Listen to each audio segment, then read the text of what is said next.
Sim, a reforma da Previdência ela é necessária, ela tem que ser melhor discutida, debatida, é preciso fazer uma auditoria profunda daqueles devedores da Previdência de fato, para você não correr o risco de cobrar duas vezes das pessoas. Então, essa reestruturação da segurança pública, isso é fundamental. Quando você pergunta qual é o pior tipo de serviço público, resultado da população em todos os estados, saúde. E todo mundo deve ser, quando está na isenção de estar trabalhando numa força militar, numa força policial, deve ser apartidário, você trabalha para a população. Agora, a político, você faz política a vida toda.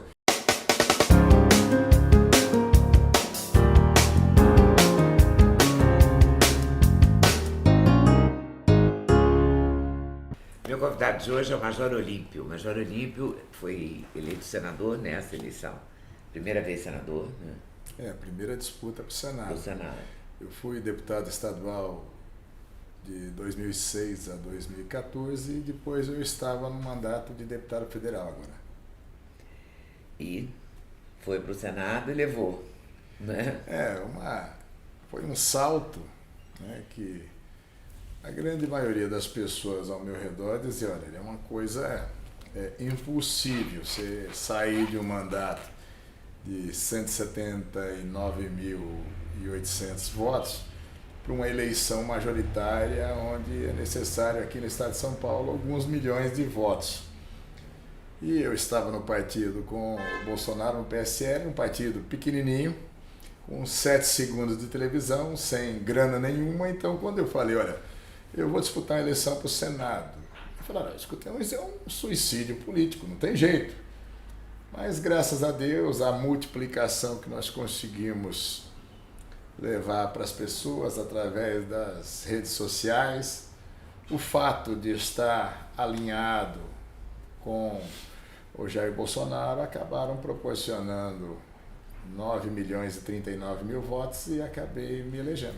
Você tem ideia do que é isso? 9 milhões de votos? Você esperava isso? Não, eu acho que até agora a ficha não caiu direito. No melhor dos sonhos, eu imaginava tentar uns 2,5 milhões, 3 milhões de votos para tentar ser um segundo colocado. Como nessa eleição para o Senado eram 2 vagas, existia um cenário consolidado pelas pesquisas, com o Suplicy absoluto. E eu lutava assim para tentar ter uma segunda vaga. Muito embora as pesquisas se mostrassem até o dia das eleições desfavoráveis, me colocando ora em 4º lugar, ora em 5º lugar. Então, eu acreditava em todos os momentos. O que eu estava sentindo nas ruas, nos eventos, era diferente do que estava sendo traduzido nas pesquisas. Graças a Deus, as pesquisas estavam erradas e eu acabei tendo uma votação para me eleger. Maravilhosa a votação, né? Porque é muito expressiva, né? A gente nem imagina 9 milhões de votos, né? É muita coisa. Quando eu fico pensando que a cada 3 eleitores no estado, um acabou votando em mim, muitas vezes eu nem acredito nesse volume, porque a dificuldade, né, para você fazer uma campanha, você vai para o horário de televisão e eu tinha 7 segundos, como o Bolsonaro. Até brinquei com o pessoal de imprensa, não dá nem para imitar o Enéas e dizer, meu nome é Olímpio, está dizendo, meu nome é Oli e acabou o tempo. Né? Então, não dava nem para isso.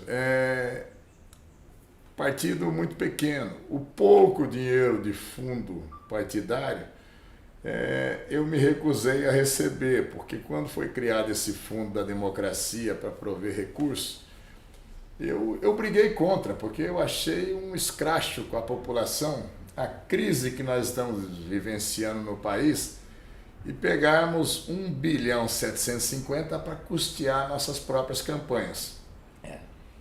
Aí quando... É um absurdo mesmo. Aí por coerência, né, no momento em que começaram as campanhas, tanto o Bolsonaro quanto eu, quanto muitas pessoas disseram, olha, não é próprio, não é legítimo, não é honesto com a população. Está na lei, está escrito, é legal. Mas é imoral, diante do que nós estamos vivenciando, tirar do orçamento público, como foi tirado 1,750 bilhão para custear santinho, horário eleitoral, propaganda, da forma mais diversa possível. Então a gente não tinha nem os recursos, muito menos o tempo de televisão. Então foi rede social realmente, eu já tinha um trabalho intenso, com mais de 1.200.000 pessoas de Face, outras redes, e foi isso que eu fui fazendo. Eu fazia muito eventos de rua, e naquele momento diziam, esse é um maluco, porque eu tenho um sonzinho, aquele sonzinho portátil de você carregar, que o sujeito vende elixir na praça, eu tenho um sonzinho daquele. Então eu chegava nos lugares, agora ficou até chique fazer isso, mas eu chegava nos lugares, ligava, olha, é uma boca de metrô, aqui é um terminal de ônibus, onde tem um fluxo grande de pessoas. Então, 6 horas da manhã eu estava na porta do metrô Capão Redondo, depois eu estava na frente da base comunitária no Jardim Ângela, 10 horas da manhã eu estava em Santa Amaro, falando com as pessoas. Ali eu estava falando com 20, 30 pessoas, 50, mas fazendo uma live e aquilo acompanhado por muitas pessoas. E isso acabou provocando uma repercussão mais forte,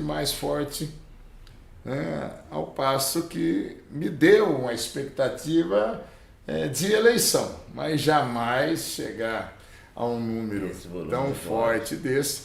Logicamente, o fato de eu estar alinhado com o foguete propulsor nessa campanha, que foi o Jair Bolsonaro, isso foi um grande facilitador, sem a menor dúvida. Mas nem no melhor dos cenários eu imaginava essa possibilidade. Essa votação porque no primeiro turno das eleições, no Brasil todo, mesmo com as candidaturas a governadores e as candidaturas presidenciais, só fez mais voto que eu no país o próprio Jair Bolsonaro, o Haddad e o Ciro. Então eu tive a 4ª maior votação no país, a maior do Senado, maior do que qualquer governador que ganhou no primeiro turno e maior que a soma dos dois que foram para o segundo turno em São Paulo. A gente nem imagina, então, muita gente. Eram 19 candidaturas a senadores, mas a migração da população nos últimos momentos, nos últimos dias, num alinhamento. Olha, nós vamos votar porque está alinhado com o Bolsonaro, que foi o fator mais forte, mas a questão, olha, nós estamos rejeitando aqueles que já passaram por essa situação, que foi o fator de votos contrários ao Suplicy e apostando no fator de uma nova candidatura ao Senado. Isso acabou favorecendo também, tanto eu quanto a Mara Gabrilli, que terminou em segundo lugar, mas foi uma grande surpresa. Me diga uma coisa, o senhor foi líder do PDT, você foi líder do PDT. O PDT é um partido de esquerda, o Bolsonaro é um homem conservador. Isso não, de alguma forma, não choca? Não, sabe por quê? Como é que eu entendo isso? Quando eu fui pro PDT, o partido que me recebeu, eu disputei a eleição, era militar do Estado, sem poder ter filiação partidária. Sua origem é a Polícia Militar? Eu era major da Polícia Militar. O militar, pelo artigo 14 da Constituição, você não pode ter filiação partidária. Se for disputar a eleição, você só pode se filiar na convenção. E, normalmente, e ainda assim ocorre, os militares, por não poder ter militância, nem nada, acabam buscando partidos onde, em tese, você possa estar eleito com um volume menor de votos e que não haja conflito dos conteúdos partidários com a tua visão. E o PV se encaixou comigo. Naquele momento eu disputei uma eleição de deputado estadual e me elegi.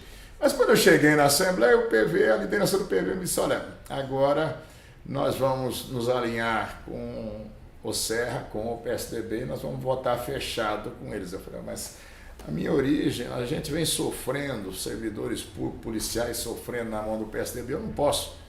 Não, mas aqui é assim. Aqui é assim, eu acabei saindo do PV. E o partido que me recebeu naquele momento, se bem que eu fiquei quase um ano sem partido na Assembleia. Aí o PDT me recebeu, nunca discutiu o fato do PDT estar de ser de centro para a esquerda, me receberam, nunca me cobraram nada. Todos sabiam das minhas posições como policial, nas defesas que eu sempre fiz, né?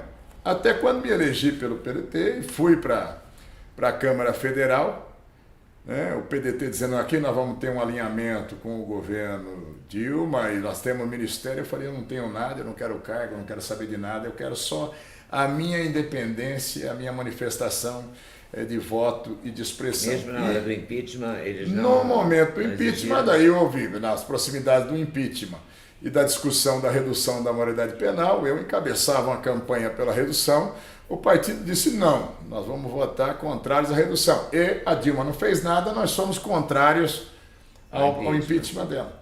Aí não houve a condição, foi um momento em que o partido me cobrou uma postura nesse intervalo todo que eu estive no PDT. Então, eu não tenho queixa, sempre o PDT sempre soube, olha, o Olímpio é um cara de direita. Chegaram ao ponto de me colocar de líder realmente do PDT na Assembleia, porque naquele momento significava, bom, ele vai de pau para cima do PSDB pela questão dos policiais, dos servidores da segurança. Interessava a eles, né? Então, disseram, esse é o cara. É do jogo político, aí foi jogo político então, total. Me puseram e eu fui o líder do partido na Assembleia Legislativa há mais de 2 anos. E em perfeita sintonia, nunca o partido me disse, olha, aqui a orientação é assim ou assado. Então, na hora do impeachment aí não teve mais a condição para isso. Você ficou de novo sem partido ou você já foi para o PSL? Não, eu fiquei sem partido, depois me apareceu o PMB, o Partido da Mulher Brasileira. Eu caí no conto do partido premiado. Como assim? Assim, tinha surgido o PMB, a presidente do PMB me disse, olha, Major, você é um cara sonhador, monta o partido em São Paulo.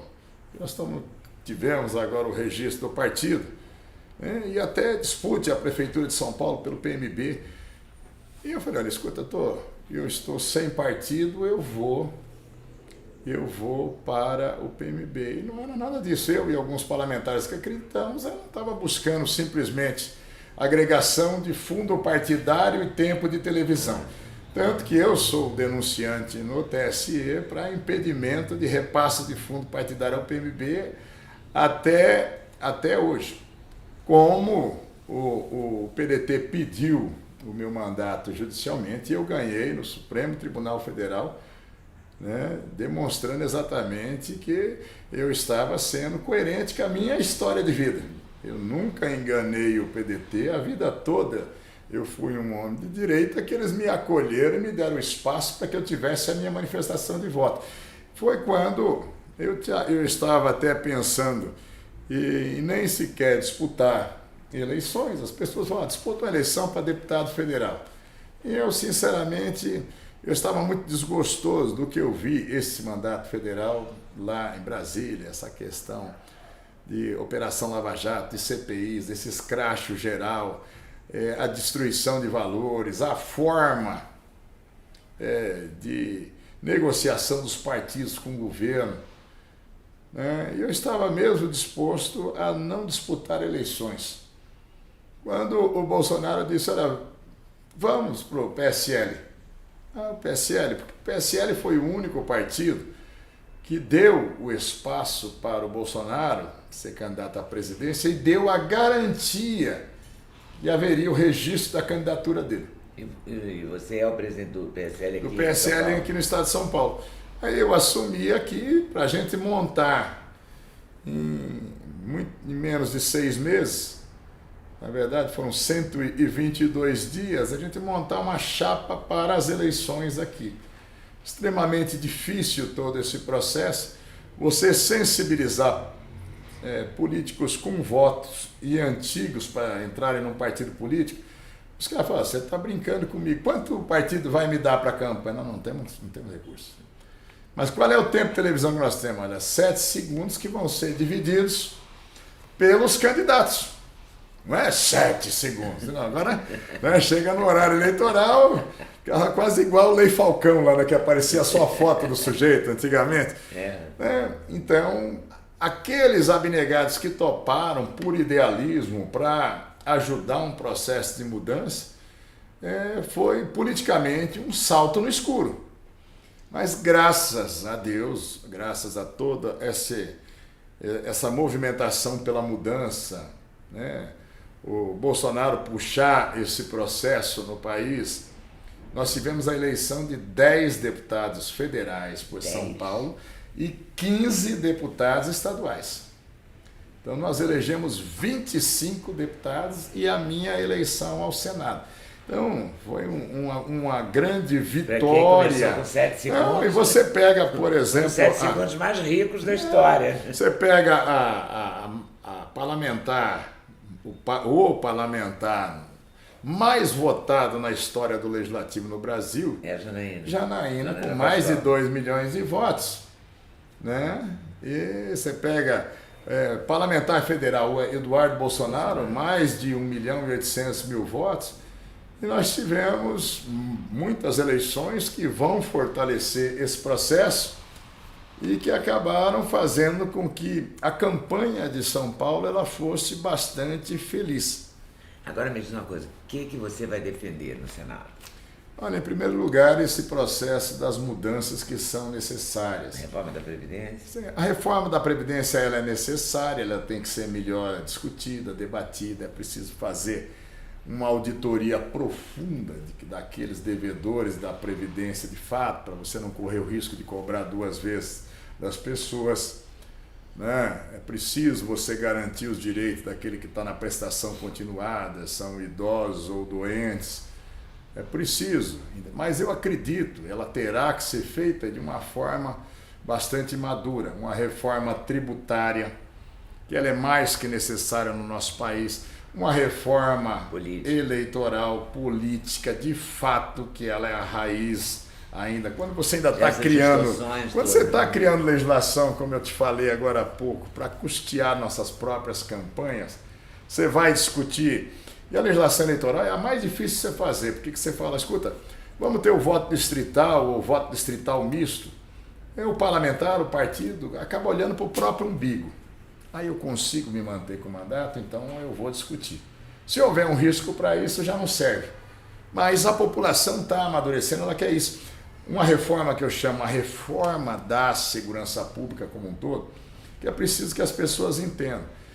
A nossa Constituição fez 30 anos agora, onde no artigo 144 se definiu as polícias no Brasil e o papel, dizendo, olha, nós temos que ter as polícias federal, a Polícia Rodoviária Federal, as polícias civis e militares, as guardas municipais inicialmente só para proteção dos próprios serviços municipais, mas tinha que ser regulamentado o papel dessas forças policiais. Hoje, se você tiver uma ocorrência com reféns, é mais fácil resolver a ocorrência com o refém fazendo o marginal se render, se entregar e ser preso, que muitas vezes a luta corporativa, por exemplo, da Polícia Civil e a Polícia Militar disputando quem é que vai gerenciar a crise nessa ocorrência. Por quê? Porque não se regulamentou o papel da Polícia Brasileira. Você faz praticamente, nós temos 26 estados e o Distrito Federal, você tem 26 formas diferentes de atuação? De fazer o registro de uma ocorrência. Não é nacional? Não.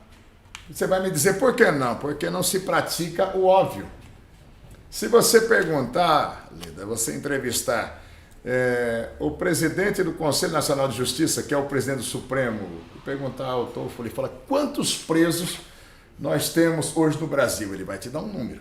Se você entrevistar a Raquel Dodge, presidente nacional do Conselho do Ministério Público, quantos presos nós temos no Brasil? Ela vai te dar um outro dado.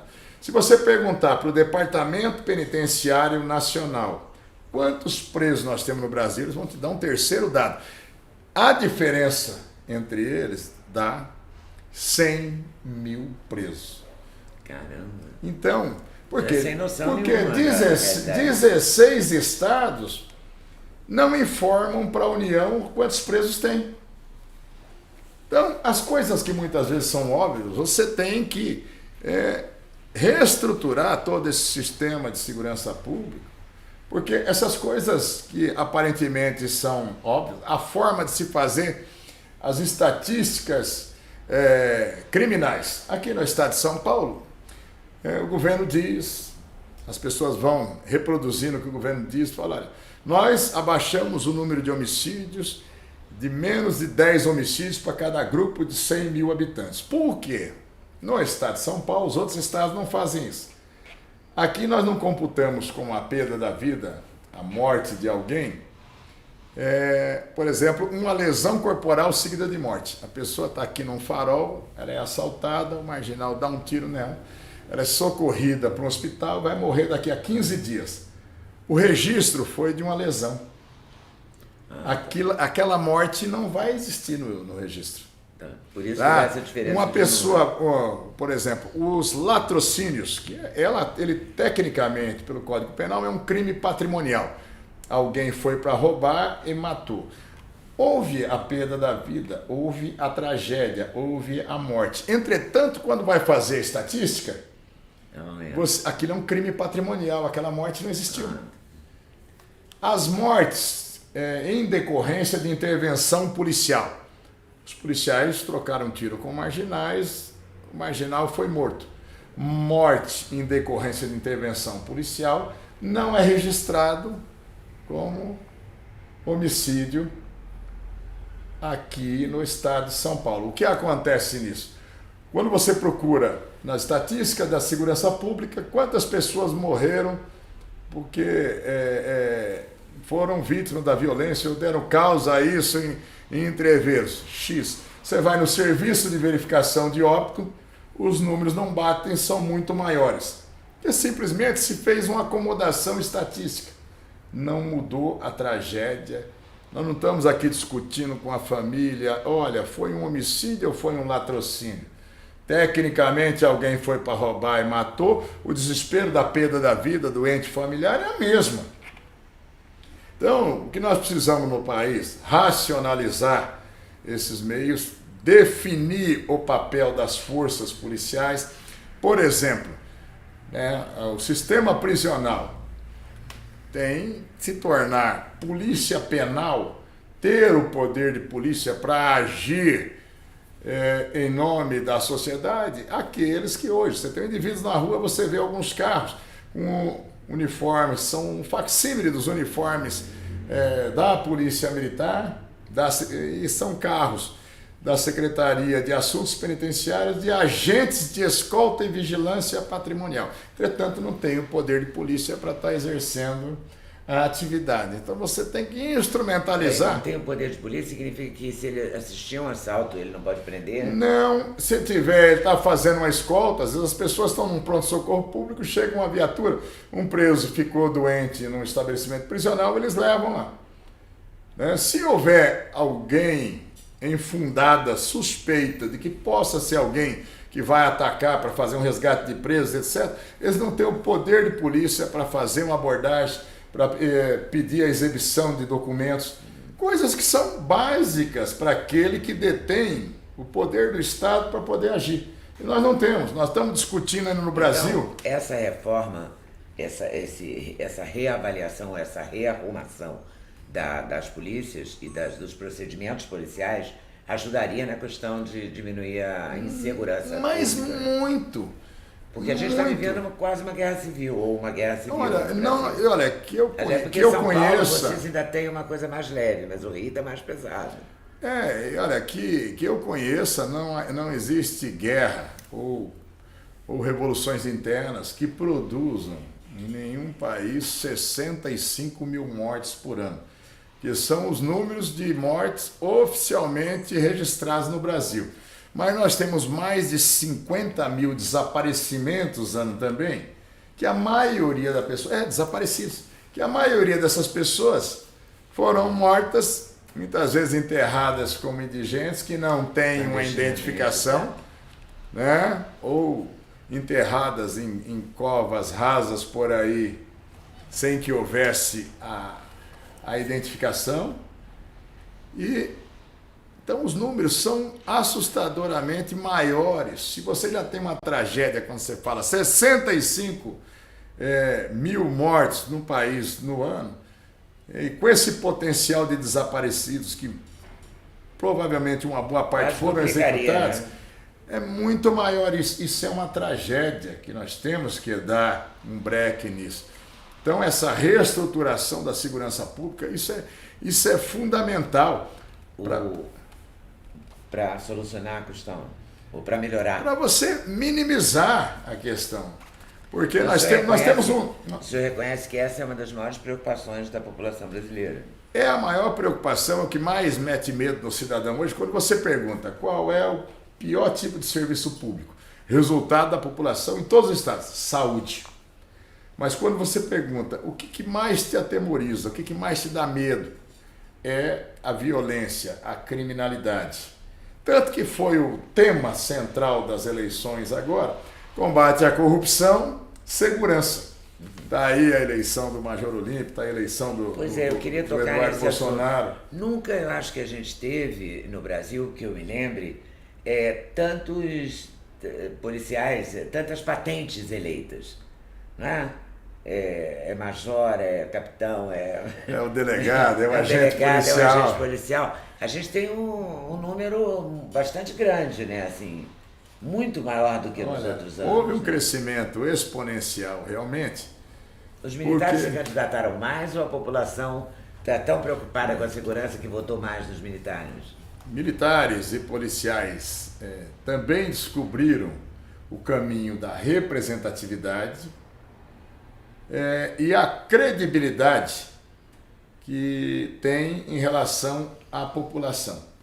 E eu vou te dizer, também houve, com o declínio por uma série de fatores das atividades sindicais e dos sindicatos, houve uma diminuição das candidaturas no meio sindical, uma diminuição da representatividade. E, por outro lado, os policiais e os militares passaram a ousar e se colocar mais para as urnas. Então, olha, eu entrei na Academia de Polícia Militar do Barro Branco em 1978, e é onde me ensinava, olha, política lá, nós somos apolíticos e apartidários. Né? E todo mundo deve ser, quando está na isenção de estar trabalhando numa força militar, numa força policial, deve ser apartidário, você trabalha para a população.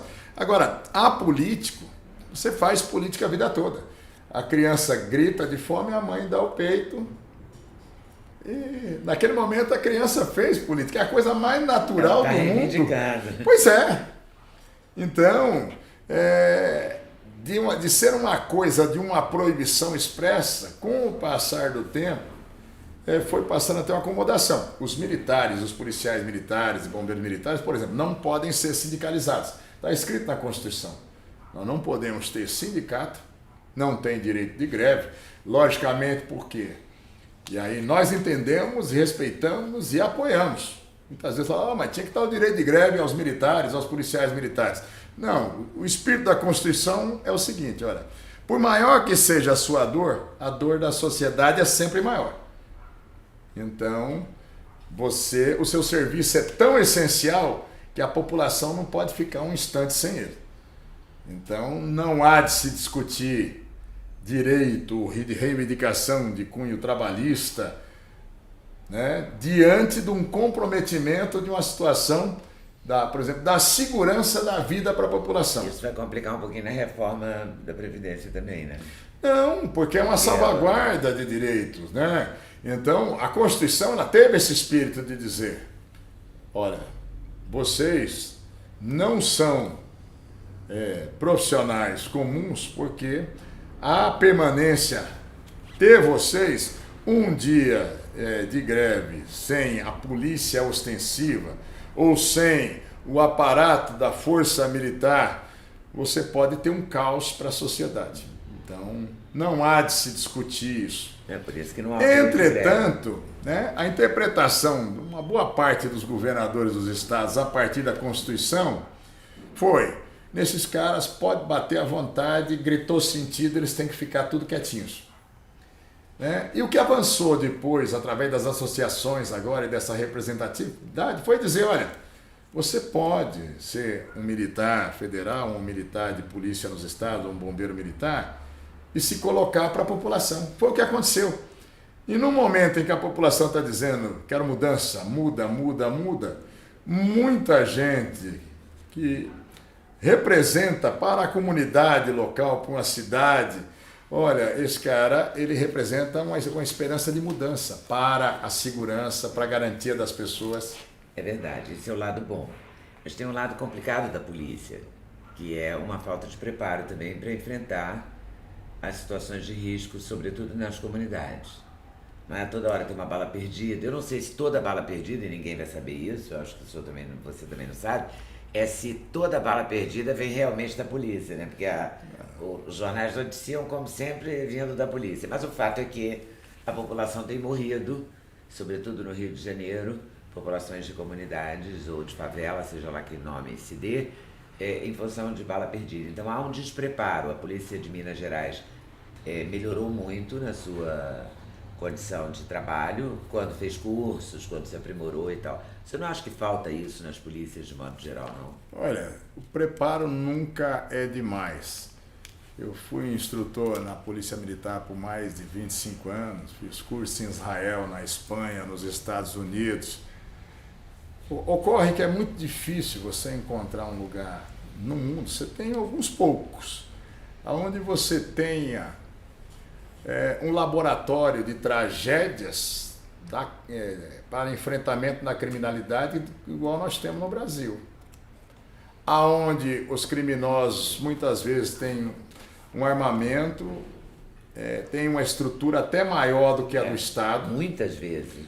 Subjuga a população, quando você está dizendo das comunidades, né, você pode ter esse chamado efeito colateral.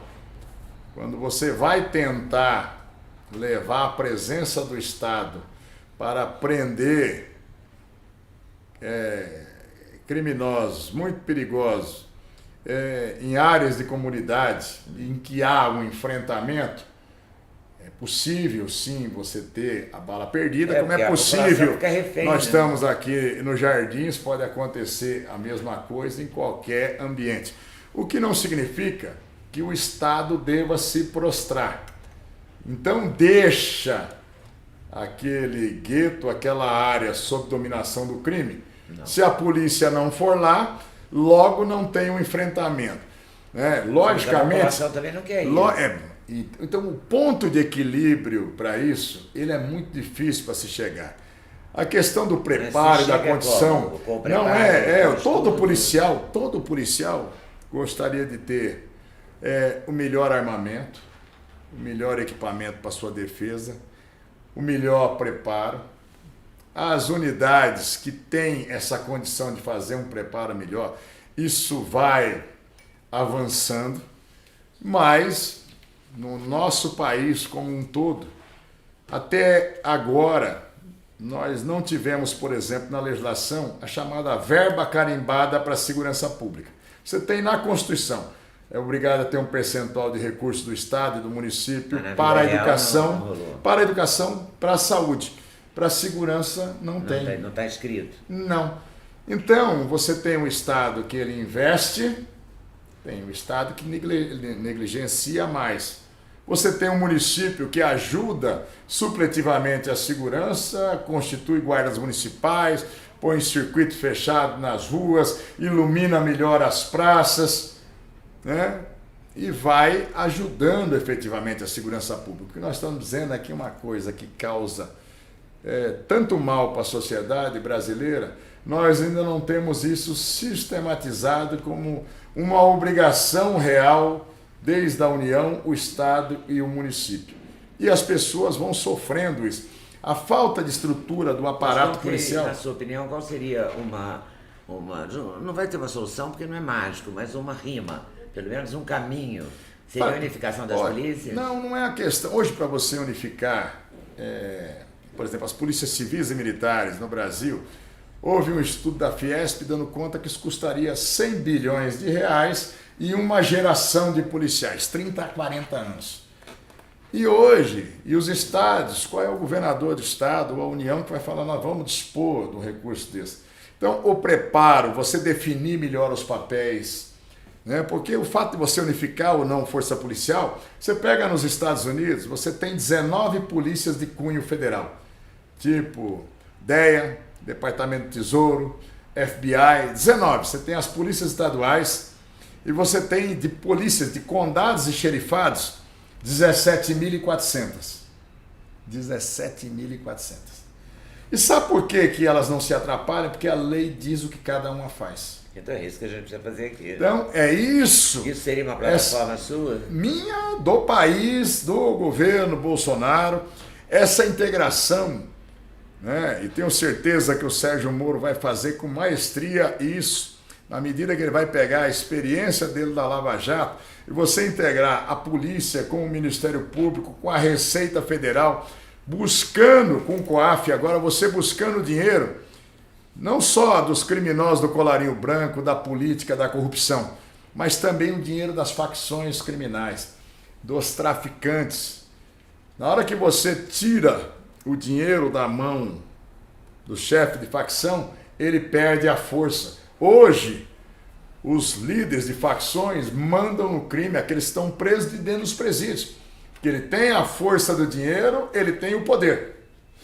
Ele tem o poder para comprar o policial corrupto, o juiz corrupto, o promotor corrupto, comprar a execução de policiais, de agentes penitenciários. Ele tem um poder muito grande nas mãos. E isso nós tivemos, por exemplo, a Operação Mãos Limpas na Itália. Aonde que ela começou a ter algum sucesso? Na hora que você foi atrás do dinheiro do criminoso. Então não é só o enfrentamento com fuzil daquele que está com fuzil nas ruas. Se você combater adequadamente, você tirar o poder das facções criminosas, das quadrilhas, não vai ter o dinheiro para comprar o fuzil, para ter o enfrentamento, ter a bala perdida, o efeito colateral nas ruas. Rapidinho, maioridade penal. Eu sou um grande defensor da redução, lutei muito por isso. O meu projeto originalmente falava nos 12 anos, porque o Estatuto da Criança e do Adolescente aqui no Brasil diferencia criança até os 12, dos 12 aos 18, o adolescente. Perdi na votação da Câmara, ficou 16 anos. Esse projeto está parado 2 anos no Senado, nós vamos tirá-lo para discutir com a sociedade, porque infelizmente a prática da vida mostra que no Brasil o menor criminoso ele é o 007, ele tem licença para matar.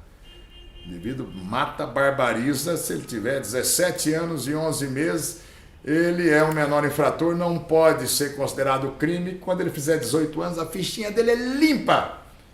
Então ele tem esse salvo-conduto permanente. Tudo que ele fizer não é uma conduta criminosa, é uma infração. Só que ele mata, estupra, barbariza e nós não podemos ter mais uma situação dessa no país. É pesado isso, né? Você acha que passa? É uma luta, já passou na Câmara, nós vencemos na Câmara e depois está dormitando há mais de 2 anos no Congresso. É uma luta, precisa fazer, a sociedade precisa debater isso e nós precisamos evoluir, você ter leis que possam inibir a tragédia, você responsabilizar crimes bárbaros de indivíduos hoje que tem um salvo-conduto da lei para dizer você não está praticando um crime, é uma discussão que a sociedade tem que fazer. A minha opinião, a minha experiência de vida, eu como policial... Você se queria ser policial desde criança? Meu pai era agente penitenciário em Presidente Venceslau. A minha cidade é uma cidadezinha pequena. Então, para mim, foi um misto de idealismo com necessidade. Naquele momento, meu pai, agente penitenciário, minha mãe, dona de casa, muito possivelmente não teria recurso para que eu pudesse fazer um curso superior, naquela época, no interior. E eu praticava esporte, tinha amigos que tinham passado nos vestibulares para a Academia do Barro Branco, e aquilo para mim foi um estímulo, foi uma possibilidade, né? E acabou sendo para mim uma paixão profissional, uma realização para mim. Eu defendo né? E muitas vezes eu faço uma defesa, se eu tivesse que ingressar na Polícia Militar 10 vezes na minha vida, eu faria. Tudo de novo. Muito embora eu sempre diga dos riscos da profissão, das dificuldades para realizar. Tem filhos? Tenho 2 filhos. Eles são policiais? Não, não são policiais, nunca incentivei. Tampouco disse, não vá. Como pai, o sentimento do pai, o risco profissional ao longo da minha vida, por exemplo, no estado de São Paulo, de estar enterrando, que morre em serviço, 20 a 30 policiais por ano. Contando em serviço e fora de serviço, passa de 100 todos os anos. No Rio de Janeiro, em serviço, mais de 150 por ano. Então, o coração do pai dizer, olha, eu gostaria muito que você fosse policial, hoje isso é uma temeridade. Agora, das profissões mais dignas, é uma profissão que é uma devoção, é você se colocar e fazer um juramento de até morrer, se preciso for, em defesa da sociedade. Uma profissão muito difícil, o mundo todo diz. A ONU, através da Unesco, diz que a profissão de policial é a segunda de maior risco e estresse profissional no mundo. Qual é a primeira? É minerador de carvão. Caramba. Né? Mas aqui no Brasil não tenha dúvida que o maior número de óbitos no mundo de policiais acontece aqui no Brasil. Então nós precisamos também dar respaldo jurídico, treinamento, como você falou, que para que a população possa ser melhor assistida, como também o policial possa se sentir em melhores condições para enfrentar a criminalidade.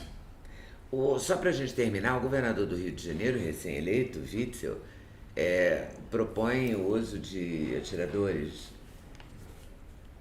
Olha, eu vejo isso. O que você acha disso? Eu vi a declaração e eu sempre ensinei os meus policiais, e dentro da técnica policial você tem a gradação do uso da força. E eu sempre disse aos meus policiais, a rainha das armas é a palavra, é a tua argumentação. Por isso que você é treinado para desestimular alguém que não está cumprindo a lei, a se entregar, a não usar força para que não tenha força policial. Isso vai acontecendo. Uso de armas não letais até um limite do chamado tiro de comprometimento. Não tem mais jeito. O refém é um perturbado mental, ou ele está transtornado por ingesta de álcool ou de qualquer droga. Ele vai matar o refém. Qual é a avaliação? O bem maior a ser preservado é a vida da vítima. Então você usa, por exemplo, o sniper. Sniper é aquele passarinho pequenininho americano. Então você usa os chamados atiradores de elite para que no momento e na exceção ele faça o tiro de comprometimento. Eu vi mais uma retórica do governador, uma retórica política, para simbolizar dizendo, nós não vamos ter complacência com o criminoso. Mas usou a questão de dizer do sniper, na gradação de uso de força, governador, o tiro de comprometimento é a última arma nossa. Então as pessoas ficaram até assustadas, mas se eu tiver com guarda-chuva, com a furadeira arrumando o telhado de casa, o próprio sniper, com equipamentos, com lunetas, ele tem o tempo que ele dispor, e não é uma questão de falar, vai lá e atira. Também alguém que está com um fuzil no meio da rua, não é para treinar e desfilar no 7 de setembro, é para provocar tragédia às pessoas. Mas eu sempre disse aos policiais, isso aí só também lembrando o nosso governador do Rio, desejando todo sucesso, mas eu sempre disse aos meus policiais, na hora de sentar no banco dos réus, ninguém terceiriza o bumbum. Então eu sempre disse, cara, toda a responsabilidade do mundo, numa ação e num momento que significa é uma definição de vida e morte. E a responsabilização não vai ser do governador que disse na televisão, sendo verdadeiro ou não. Vai se identificar num processo a conduta do agente público que fez um disparo. É ele quem vai responder para a justiça, para a sociedade e para a sua consciência o que fez. Então não é, e nós policiais já estamos muito vacinados com isso. Conheço policial amigo meu que pagou advogado por 15, 20 anos para chegar no final de um processo, a justiça disse, você tem razão, realmente você estava agindo em defesa de terceiros. Então, hoje o policial também não cai mais nessas bravatas políticas, de, vai a rota na rua, vou ter o sniper atirando. Nós também amadurecemos muito e nós vamos fazer o que a técnica e a lei estão mandando e não o que o político está dizendo que é o melhor para ter mais votos em determinado momento. Tá certo. Muito obrigada por ter vindo e boa sorte. Eu que agradeço a você. Vai trabalhar muito. Bom, quanto a você, aperta o sininho, dá like, dá força aí pro canal e aguarde o próximo vídeo. Valeu!